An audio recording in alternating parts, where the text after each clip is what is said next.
اس دن کا اسے خیال آ گیا کہ جس دن اس کے مقدر کا فیصلہ ہونا. وہ رات کو کمرے کی تنہائی میں بیٹھ کر اشک باری کرتا ہے، اپنے گناہوں کی معافی طلب کرتا ہے، اور رات کو کبھی سجدے میں کبھی رکوع میں یاد الہی میں گزارتا ہے. اور وہ کتنا بدقسمت ہے جو پورا سال اللہ تعالیٰ کی یاد سے غافل رہا، اور جب آج بخشش کا موقع آیا تو آج بھی اس کی کیفیت یہ ہے، یا ٹی وی کے سامنے بیٹھ کر پروگرام دیکھ رہا ہے، یا دوستوں کی محفل میں بیٹھ کر گپے شپے لگا رہا ہے، یا اور کسی دنیاوی معاملات میں اپنے وقت کو ضائع کر رہا ہے. اس بات سے آپ اندازہ لگائیں، حدیث کریمہ میں آتا ہے کہ جب اللہ تعالیٰ کی بارگاہ میں بندگان خدا کے اعمال نامے پیش کیے جاتے ہیں، اللہ تعالیٰ توجہ فرماتا ہے.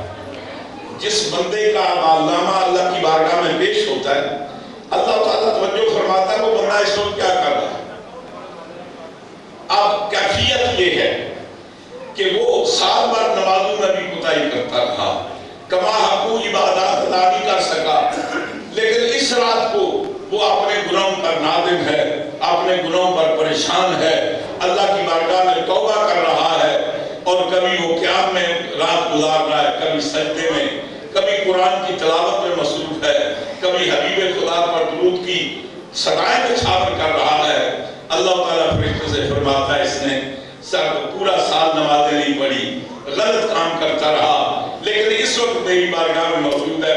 چلو اس کے پورے سال کی برائیوں کو نیکیوں سے بدل دو. اور اسی بات کی طرف اشارہ ہے، ان الحسنات یذہبن السیئات.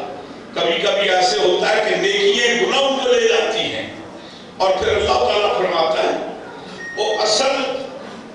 وہ دستاویز میرے پاس ہے، میں جس کو چاہوں قائم رکھوں، جس کو چاہوں مٹا دوں.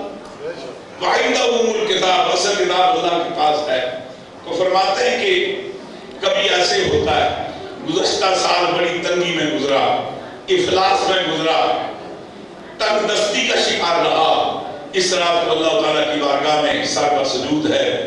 اللہ تعالیٰ جب اس کا اعمالنامہ پیش کیا جاتا ہے توجہ فرماتا ہے اس میرے بندے نے سال بھر بڑی تکلیفیں اٹھائی ہیں، بڑی تنگ دستی سے وقت گزارا ہے. فرشتوں سے اللہ تعالیٰ ڈیوٹی لگاتا ہے، چلو آئندہ سال کے لیے اس کے رزق میں وسعت کر دو. اور یہی وہ ہے کہ اللہ تعالیٰ پوچھتا ہے آدمی مستحقین ہے کو رزق کا طالب کے جس کو میں رزق عطا کروں، ہے کو گناہوں کی معافی کا طلبگار جس کے گناہوں کو معاف کروا دوں، ہے کو صحت کا طالب جس کی بیماریوں کو دور کر دوں، ہے کوئی اولاد کا طالب کہ جس کو نرینہ اولاد عطا کروں. تو ہوتا یہ ہے اس ایک رات کی وجہ سے خدا بندے کو دوسرا پورا سال اس کی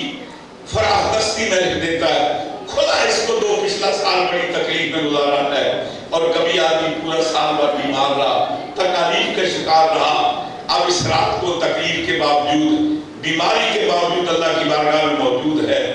اللہ تعالیٰ جب تو اس کا اعمالنامہ پیش ہوتا ہے، اللہ تعالیٰ توجہ فرماتا ہے کہ یہ گزشتہ سال بڑا بیمار رہا، ہر ہفتے میں اسپتال جاتا رہا، بڑی تکلیفیں اٹھائی ہیں. فرشتے سے کہا چلو اس کی بیماریوں کو دور کر دو، اگلا آنے والا سال اس کی کمپلیٹ سیٹ میں لکھ دو.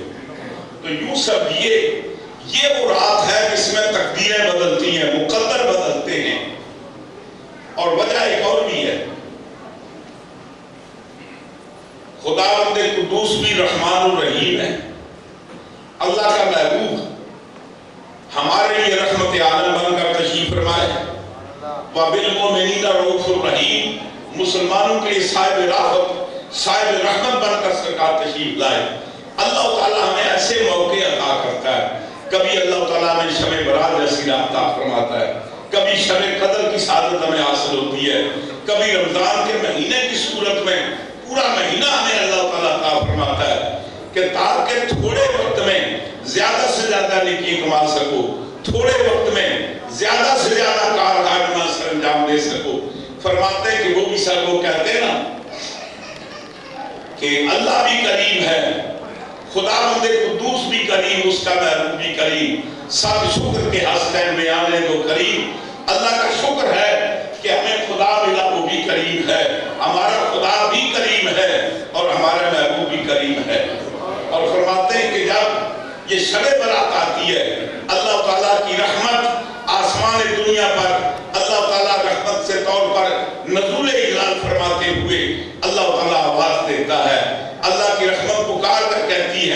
ہے کوئی گناہوں کی معافی کا طلبگار جس کے گناہوں کو معاف فرما دوں، ہے کوئی رزق کا طلبگار جس کو رزق عطا کروں؟ وہ کہتے نا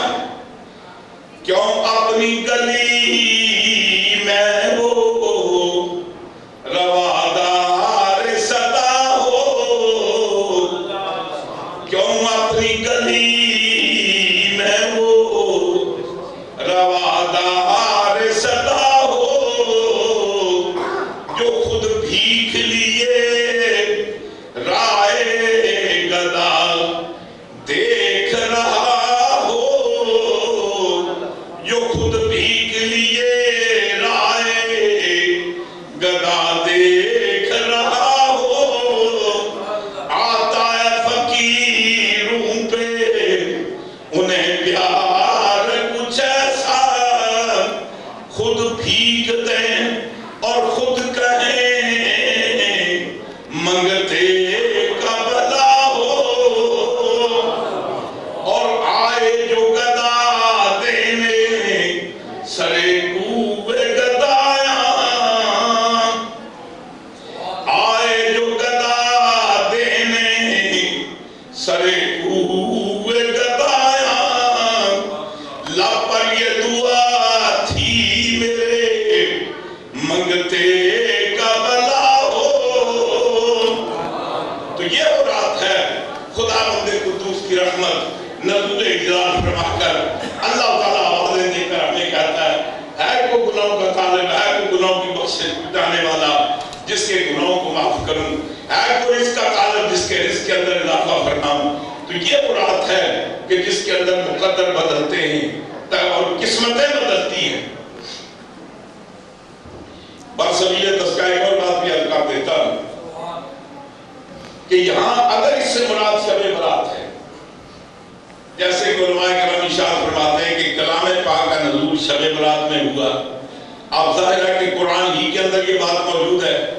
کہ اِنَّا أَنزَلْنَاهُ فِي لَيْلَةِ الْقَدْرِ، ہم نے قرآن کو شب قدر میں نازل کیا، اور اس کی تائید اس بات سے ہوتی ہے شہر رمضان الذی انزل فیہ القرآن، رمضان کا وہ مہینہ جس کے اندر قرآن نازل کیا گیا، اور تاریخ ہمیں یہ بتاتی ہے، احادیث ہمیں یہ بتاتی ہیں کہ کلام پاک 23 برس کے عرصے میں نازل ہوتا رہا۔ یہ محرم میں بھی نازل ہوا، صفر میں بھی نازل ہوا، ربیع الاول میں بھی نازل ہوا، ربیع الاخر میں بھی نازل ہوا، جمادی الاولیٰ میں بھی نازل ہوا، جمادی الاخری میں بھی نازل ہوا،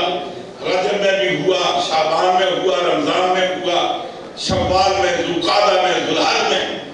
یہ تو 12 مہینوں میں نازل ہوتا رہا، دن کو وہی نازل ہوتی رات کو۔ تو پھر یہ کیسے بات مانے کہ کلام پاک کی شب برات میں نازل ہوا یا کلام پاک شب قدر میں نازل ہوا، جبکہ مشاہدات یہ بتاتے ہیں کہ کلام پاک 23 برس کے عرصے میں نازل ہوتا رہا۔ علماء کرام ارشاد فرماتے ہیں قرآن کے نزول کی 3 قسمیں ہیں۔ ایک قرآن کا نزول تقدیری ہے، ایک قرآن کا نزول حقیقی ہے، اور ایک قرآن کا نزول عرفی ہے۔ تقدیری کا معنی یہ ہے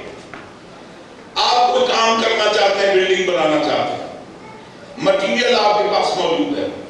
پیسے آپ کے پاس موجود ہیں، نقشہ منظور شدہ ہے، اجازت ہے، اسباب میں کسی طرح کی کوئی کمی نہیں، تو آپ جب وہ کام شروع کرتے ہیں تو سمجھتے ہیں سمجھو یہ کام ہو گیا، اس لیے کیا رکاوٹ کی کوئی بات نہیں۔ لیکن میرے اور آپ کے کام میں سارے کمپلیٹ معاملات ہو جائے تو پھر بھی رکاوٹ ہو سکتی ہے، اور یہی وجہ ہے کہ حضور مولا کائنات حضرت علی کرم اللہ وجہ الکریم آپ فرماتے ہیں کوئی یہ کہتا ہے کہ ہم نے سورج کو دیکھ کر خدا کو پہچانا، کوئی یہ کہتا ہے کہ ہم نے چاند کو دیکھ کر خدا کی ہمیں پہچان ہوئی، کوئی کہتا ہے ہمیں اس کائنات کو دیکھ کر اس کے بنانے والے کی پہچان ہوئی۔ یقیناً یہ سارے اس کے مظاہر ہیں، لیکن حضور مولا کائنات فرماتے ہیں کہ میں نے اس کو ایک اور طریقے سے پہچانا ہے۔ فرماتے ہیں انا عرفتہ بفصل العین، میں نے خدا کو اس انداز سے پہچانا ہے، رات کو سوتے وقت ہم پروگرام بناتے ہیں، صبح اٹھ کر فلاں دوست سے ملنا ہے، صبح اٹھ کر فلاں کام کرنا ہے، لیکن جب صبح ہوتی ہے تو رات کا کوئی بنایا وہ منصوبہ پایا تکمیل تک